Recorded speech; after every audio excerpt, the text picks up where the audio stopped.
we'll just get straight to the point. Was he injured or not? Who? Charles, in your first fight. That's the big rumor, I right? don't know. I believe there's one of the MMA guys did a follow up with him, and I swear, call me crazy, but I swear in the write up it said nothing was wrong. So that's what I'm going off of. Do you think maybe, listen, I'm being serious, do you think maybe Charles did sort of not conjure up an injury to save face in that fight, but do you think maybe he wasn't as injured as he's saying? What is your takeaway from him saying there's an injury and that's why the fight ended? I think he had an injury for sure in that area. I think it might have felt like he re-injured it in the moment, and he's just taking precautions, but it is what it is. The beautiful thing, that thing happened ages ago.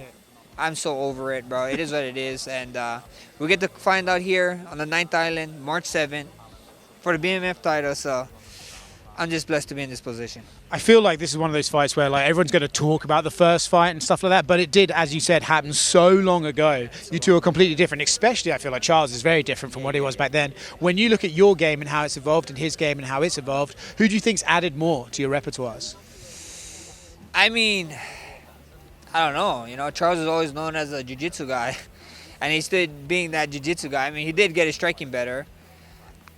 Overall, I would probably have to say that people would probably think Charles probably grew more just because he's actually showing his striking now versus I'm not going out there submitting people. So to the naked eye, to the regular fan, I'm guaranteed they're going to say, no, hey, Charles got way better. Look at his striking. You're just striking all the time. So that's what I would say. It's an interesting one, right? Because listen, you're a BMF champion, very much worthy of it. You're the one who gave the BMF title its balls, basically, and made it worth winning. But you won that real world title, for sure.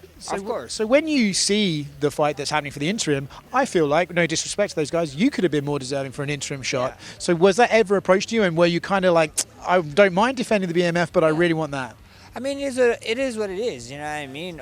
Am I going to sit here and go on top of my YouTube channel and cry about not getting it? Hell no. It is what it is. This is the UFC. If you guys haven't noticed already, it's a business, and the business is going to keep on going with or without you. So you just got to go out there and get your name. Even with this BMF title, right? Like how you said, there's a lot of people who is like shedding on this BMF title straight up. Clowning, saying this, and all those guys is calling me out now for it. So at the end of the day, jokes on them. With the title, it's cool. I don't care. As long as I'm gonna focus on me. If I can go out there, get my hand raised, I can put my name in the mix, and that's all I can do. Until the UFC calls me for that shot, we'll be ready when they do. A little bit surprised Ilia Topuria is taking time off, or maybe potentially moving to welterweight right after he moved to lightweight.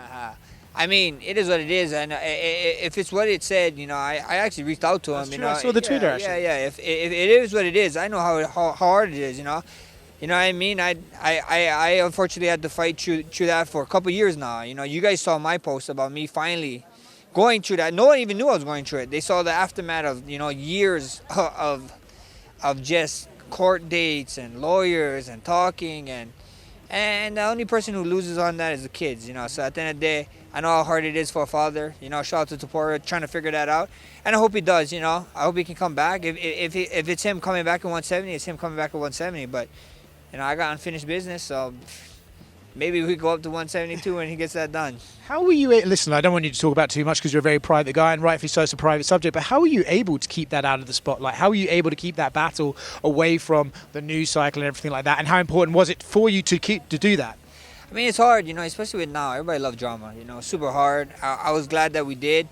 And, and it was for my son, you know what I mean? Like, he's at an age where the kid is turning 14 next month. Wow. So it's I remember him dancing with you in Toronto, yes, right? Yes, so it's insane, So it was tough, bro. I really honestly can't tell you how we did it, but it did, and I was grateful for it. And, and like I said, it was all for my son. He actually he wanted it, and that's why we did it. And, at the end of the day, he's happy, so I'm happy. That's the main thing. So with Charles Oliveira, you're going to go out there. You said last time, you said the time before, it's about making moments at this point in your career, right? Making moments and making yourself undeniable. When you look at Charles, listen, he does like to strike these days, and he doesn't necessarily like to move his head to left or right that much. So when you look at him, how do you see this fight, and where do you think you can make that moment?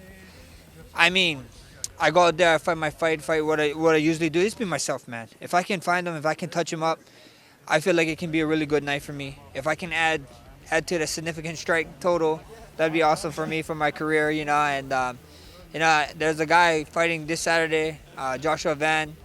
I just saw someone put out the stat that he has like 1,300 or 200 something. I'm like, mother.